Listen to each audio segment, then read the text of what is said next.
podcast. Here we go. Hello, around the block and around the world. This is where we discuss, debate, and deliberate all things diabetes. Representing type 2, my name is Dobie Maxwell. Representing type 1, the vivacious, effervescent, and always in the know, Sami Parker. We'll get to Sami in seconds. But first, today's episode of Just My Type is sponsored by the Diabetes app, a free social community app that brings together both type 1 and type 2 diabetics, plus their supporters. That would include Sami and me. Find community, resources, and Sami and me on the Diabetes app. Sami, we have a special guest today. For the first time, we're going to the Mountain Time Zone in the United States. We've never had that before, and I'm excited. We have not had that before, and this is a place I actually haven't been. And we have Miss Danica, or you might know her as Danica the Diabetic. She is in Denver, Colorado right now. Hello, Miss Danica. Hello, everyone. How are you doing? I'm doing well. How about yourself? Excited to be here. We're good. We're just excited to chat it up. What's fun, it's, your name happens to be Danica Diabetic. It's alliteration, DD. Get any other name, you'd have to get another disease. So we're not glad you have diabetes, but we're glad that it fit. Yes, it rolls. That's great. It does roll. Good marketer you are. So Danica, can you tell us a little bit about yourself for starters? Just so the audience can hear. So I am Danica. I live in Denver, Colorado. I've been a type 1 diabetic for 16 years. Whoa. And yes, I was diagnosed unexpectedly, just like everybody else, but I've been thriving with it ever since. And I'm professionally a hospital consultant and a health coach in training. Health coach in training. That's what I like to hear. Yes. Now I'm gonna ask a dumb question here, Danica. What is a health coach? You hear this, it's a kind of a loose term, like on a blind date. Well, how does this person look? Well, they're cute.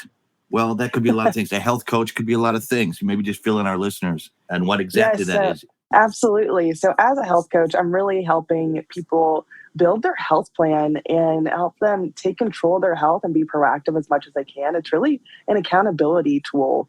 I love it in the sense of chronic disease management because I am a diabetic and I wanted to coach at once and I couldn't really find the specific thing I was looking for. I eventually did, but being a coach is just being an ally, bringing resources to someone, but we're not there to diagnose you or give you treatment. We're there to help you when you're not in the doctor's office. Yeah. So can you maybe talk about your diagnosis story?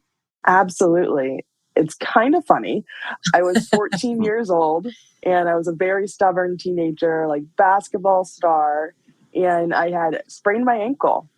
And my mom took me to my pediatrician because I sprain my ankles all the time, but they put me on crutches for a week. And I was going to the restroom a lot. But when I went for my week follow-up at my pediatric office, I had lost 12 pounds in a week, which in a I week? was already, that's a lot. Yes. And I was already a beanpole and they checked my blood sugar. I was over 600 and I had no idea. I was highly functioning and totally fine. Totally fine. And the funniest piece of that story is I was at this restaurant called Bennigan's the night before. And I had this dessert called Death by Chocolate. And everyone jokes that I literally killed my pancreas. I mean, it happens, right? Yep. But I can't believe that's how you found out. Yeah. And I had no idea. Diabetes wasn't plastered everywhere at that time. Yeah. And I thought I had cancer. And I told my mom, I was like, I don't have time for cancer. I have a basketball game. Like, I'm not going to the hospital. I have a tournament. Like, no. Yes. And next thing I know, I was like in the hospital for 3 to 4 days. And everyone that I knew in the small town that I lived in Tennessee came by. Like, I knew a lot of people that worked at the hospital. I had every prom magazine that you could imagine. And my life was changed forever. Where were you at in Tennessee? So I was in this town called Johnson City, Tennessee. It's I've been very, there. very east. Yay! I'm a comedian. I've traveled everywhere. So little cities and towns, I've been there. Yep. So that's where I went to middle school and high school and was diagnosed with diabetes. It's a shocker. Like you said, it's it's life changer. Exactly right. Yeah. In high school, how was that in terms of like starting out with it? Oh, it was rough. It was 100% my parents. They kept me alive. Like, this is before we had continuous glucose monitors. Yeah. When I exercise, my adrenaline makes my blood sugar just spike. So in a game, I could be 400. Same. I could be 400 and great and just having a good time. But if I'm on the bench, my teammates or my mom was pricking my finger on timeouts. And I had great teammates. I played basketball all year long. Same with volleyball. But at 3 a.m. every night, my dad was checking my blood sugar because I trended to just drop into the like 40s or below just as a crash at the end. So before I had a CGM, I had my dad. And my dad was my CGM. And now CGF, it's continuous glucose yeah. father. Oh yeah, that's Yes. pretty good, Dobie. I like that one. Yeah, it's been fun, but I'm so glad that I had that support and I had to learn a bunch of things. I was very independent. I'm still very independent, but I'm not going to ignore that I had a village to help me get to where I'm at today. Yeah, no, I think that's so important because me and Dobie talk about support systems a lot. And for Dobie, he didn't really have one. I didn't have one. I think a lot of people with diabetes don't. I mean, there's 37 million. We all come from different lifestyles, walks of life, families, whatever. So, I mean, it's good that you did, and I know Sami did as well. But some people that don't, it can be extra frightening. Oh, absolutely. Yeah. I've seen tons of people, especially now as people are getting diagnosed in their late 20s and 30s. I've made a lot of friends where I see people out and they're like, hey, what's on your arm? I have that too, but I don't really know anything yet. I don't want diabetes, but I'm glad I was diagnosed at the age that I was, because having it throughout my whole childhood would not have been fun. And having it at a 25-year-old would not have been fun either. No, that's kind of what I was talking. I went to a diabetes meetup last night and we were kind of talking about that because it's crazy when you think about what age everybody gets diagnosed. And there was a little boy and he was 12. Yeah. And he was like, I just got diagnosed. He's like, it's kind of nice though, because now it's like I'm able to like go learn and have it through my life. And then I'll be able to like see kind of how it works when I'm older. And he's like, and I won't like relearn everything. And I was like, yeah, because you're already be like set. You won't be so set in your ways. You'll be able to like navigate it, integrate it into life. Yes. I think the biggest lesson I learned at being diagnosed at 14 is adaptability, because you're already going through all these changes. And when you're in that honeymoon period, I thought I was in a honeymoon period for like 3 years because I wasn't on a pump. Really? I wasn't doing any of this stuff. I was just surviving and getting used to this disease and just my active lifestyle at that time. But yeah, I learned how to be responsible and like life-changing responsibility tools at a very young age. And I think it shaped me to who I am today, because I still have friends or people that I meet. They're like, how do you manage all this? That's a lot of stuff. They're like, I can barely like remember to brush my teeth and like go to the gym every day. I was like, I know it's rough. I'm like, we're like superheroes. Oh yes. I want a cape. I really do want a cape. Yeah. Don't you think, though? I think you're really on the right track, though, as being a coach, because there are a lot of people, and I gotta say, Sami and Elizabeth, our producer, she brings the best guests, and you're one of them. I don't have to blow smoke because you guys got it together, you got your lives together, you have families behind you. I really believe the majority of people are like me, thinking, oh my gosh, it's a death sentence, and I don't know what to do. So if somebody would want to approach a coach, how would they find you or someone else that could say, hey, this is what I need? Because it's embarrassing. Nobody wants to say, gee, I'm not good at this. Dobie, yes. I say it. I say it every day. I say it every day. But it's one of those things, like, I think my favorite thing about being a coach, like I'm in a program right now at Duke because I started getting clients. And I was like, you know what? I want to be credentialed and I want the best training that I can do because I'm passionate about it. I kind of fell into this role of coach because people ask me a lot of questions. If my doctor is like, hey, you need this insulin and that, it's like, hey, this isn't working. I had to learn how to advocate for myself and how to adjust my settings and really say, hey, this is what I did. Just put it in your notes. And if you think this is really absurd, like, let me know. But this is my day to day. And taking that holistic health approach, like, that's very important to me. But I started out being a coach. It started me to make my passion project into a brand. So I started Dialogue, the Insulin for Your Soul, and just to really be that holistic lifestyle resource for people. And I wanted it to have representation of different, just be as diverse as you can. And I also want it to be affordable. So I'm putting the coaching and the training I'm doing, and I'm trying to scale it as much as I can. So I can have it so you don't necessarily have to have a one-on-one call if you're nervous about it, but there's going to be resources and tools for you at every stage of wherever you're at. And I don't want it to be expensive. I want it to be helpful, but I also want to talk about real things because diabetes impacts more than just your glucose levels. It impacts your finances. It impacts, what health insurance do I need? It impacts what nutritional it's everything. It's integrated into everything. Your emotions, your spikes with your blood sugar. When did you first be like, oh, I want to be a health coach? I don't think I ever was like, oh, I want to be a health coach. I think it just happened. People were reaching out, and I had to say, hey, can you help me with this? Can you coach me with this? And in my day job, I coach a lot of executives, and it just became natural. So after I started about helping 10 people, I was like, you know what? I'm pretty good at this, and I'm passionate Yeah, about it. And I want my peers to have something that I didn't have when I was looking for it, totally. because that's a problem. So it really started in 2020 when I got serious about it. So I've been really blueprinting, panning everything out, and putting a little bit more effort, but also training myself in more, because I don't want this just to be limited to type 1. I want it to be for Yeah, all types, because there's so many different moderations, but it really comes down to some of the fundamental pieces of life. So I became very passionate about it in 2020, and it's been upward ever since.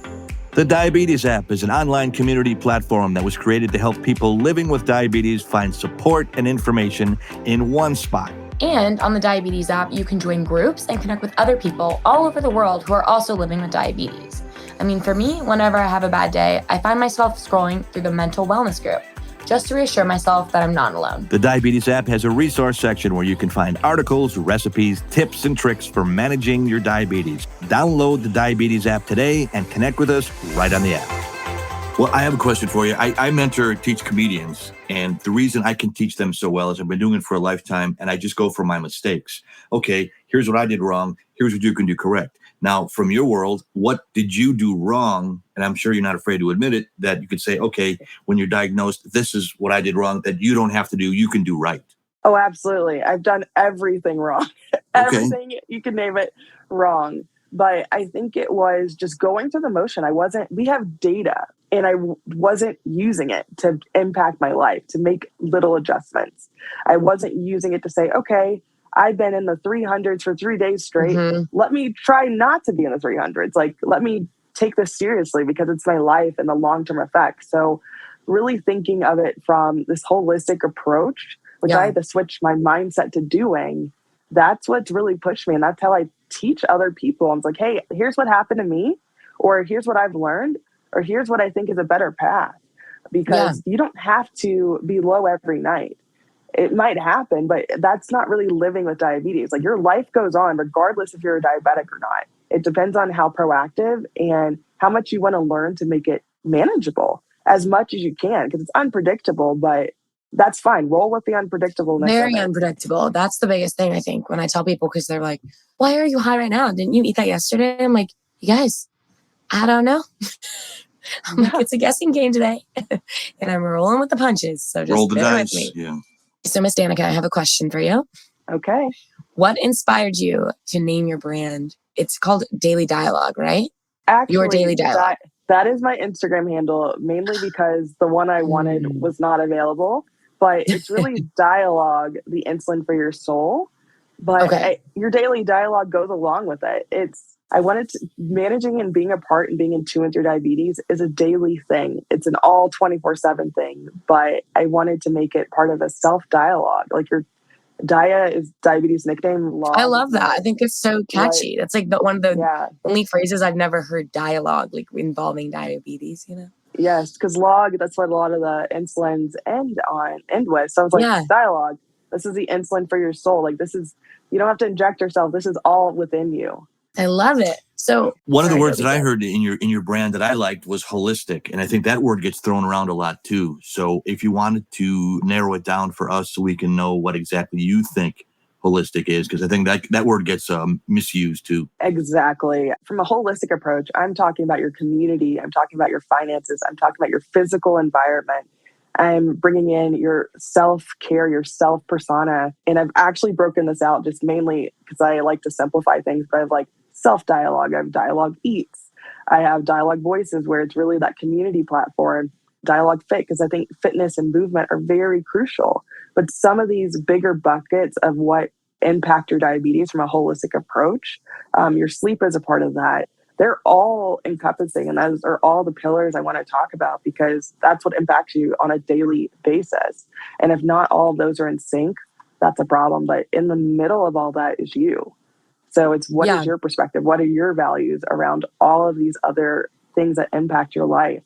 and your diabetes impact as well. Oh yeah, and like sleep, for example, you said that's such a huge one. I slept so bad last night, and I woke up so early and I went to bed so late. And I can already tell, Yep. like, you know, just like your body's run down, your eyes are puffy, you sound congested. Like I'm just like, I'm hitting all those boxes right now. And I'm like, I forgot how much sleep, like when you don't get it, is like a fat no-no. Exactly. Sleep is my biggest challenge just because in today's world, there's so much going on, and there's only 24 hours in the day, but it's like I need like at least 8 of those to sleep. So it's hard because I could be busy the rest of that whole entire time, but it impacts I a like lot of pretend things. that there's 25 hours in the day, but there's not. I got to believe moving on in history, that's going to be a bigger problem as time goes. Because like you said, there are so many things to do. Oh, I'll just do this. It'll take 5 minutes. Well, it takes a half an hour. It takes an hour. Then you're behind. Then you stay up late. Then you try to get it all done at once. And next thing you know, you're getting 2, 3, 4 hours. And it's a domino effect. Like you said, holistic about your whole life. That screws up. And then everything else is out of whack too. Yep, absolutely. And it's like if your sleep is off, your eating is going to be off. When you're giving your insulin could be off. It all comes together. But oh my gosh, like an hour late on taking 24-hour insulin is like, just might as well add 50 to 75 points, you know? Exactly. You're not going to be perfect every day, but it's also, are you in tune to what's going on? Because I'm not perfect. I'm 100% far from it, but I'm trying to at least have the healthiest life that I can and really embrace this diabetic lifestyle that we are forced to have. Yeah, I'm like, it only took me, 9 years to finally set a reminder to take my 24-hour insulin.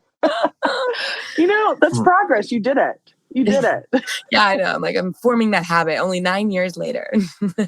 Exactly. I think you brought up a great point there, Danica. It's like I was sorry to interrupt you, Sami, but I'm just saying you did it. A lot of times we focus on what goes wrong. Oh, I didn't do it. I screwed that up. I think we have to acknowledge when we said, I did do this. Since this show started, it hasn't been that long. It's been several months, but I've started walking.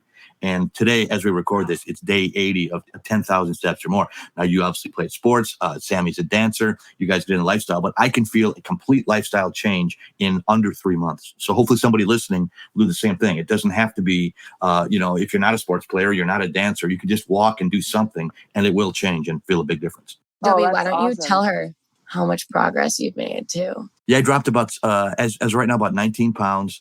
And I walk every day. I try to get it done before 9 o'clock in the morning, so the rest of the day is mine. And we've got a skinny hoe on our hands. Yes, exactly. I'm so happy for you. That's awesome. Well, but see, being co-host of the show, I mean, people like you and Sami and Elizabeth and everything, it's a motivator for me. Now I put it out there in a way that I can't stop now. I think that's part of having a positive community to encourage each other. And it doesn't matter what we do, but that we do something. It doesn't matter if we're a type 1 or type 2, but that we're all in it together. Yeah. Oh, absolutely. That sounds corny, like Tony Robbins, but I'm sincere about that. My life is completely making a positive change because of JMT. That's fantastic. And I'm just going to echo this. Walking is my favorite form of movement, and it has double benefits. So I don't even know if you've hit this, but the mental aspect that walking every day, I love to do. I walk more than anything at this point in my life, and that's great. This is good. Danica, we make a great team. You talk about the mental aspect, and I'll talk about the physiological aspect. Then together, it's like, boom. Yes. Oh, I'm here for it. Avocado, guacamole. Yes, avocado, toast, bread. No, I'm kidding. Yes. I don't know if that's what you said, Dobie. But... So, Danica, as far as like you travel a lot, right? Yes. Okay, all the time. What do you think is like the best ways of coping with traveling with diabetes? Because I feel like it's very overwhelming. You have to bring a ton of stuff, and then diabetes kit, and then it's like, okay, your blood sugars get stressed out because you're going on a flight, or you're going, driving, or you're not able to get as much movement. So like, what are like kind of some tips that you could provide listeners as to how to best travel with diabetes? Yes. So always be prepared because something's going to go wrong. So I have double or triple as much of everything that I need. It's bad and it's annoying, but I make time to do that. And my most important thing, the thing that's helped me, because I travel often with my job or personally, but there's 3 things of my daily routine that I can do anywhere, regardless of where I'm at. So I stick to those. Walking is one of those things I was able to do, regardless where I'm at, I can walk. And that's a mental exercise for me. That's a physical exercise, and it helps my blood sugars as well. But finding something that you can do regardless of where you're at, I think is the best way to keep it, because your body's still used to it. Your body still has that less of a little bit of chaos of traveling. Because it's not going to be perfect. Your blood sugars are going to change. Stress and your hormones really impact that. But having that sense of home through your routine can help Yep. ground you, and it can help with the long-term effects of traveling. And stretch. Yeah. Stretch as much as you can. No, That's how it's you true do though. it. Because I always say too, it's like me and Dobie talk about like this thing called salty sugars. And it's like when you just have those stubborn high blood sugars. And the number one thing I always turn to is walking when I have that. Oh, absolutely. I'm like, I will walk until I see that arrow go down. Yeah.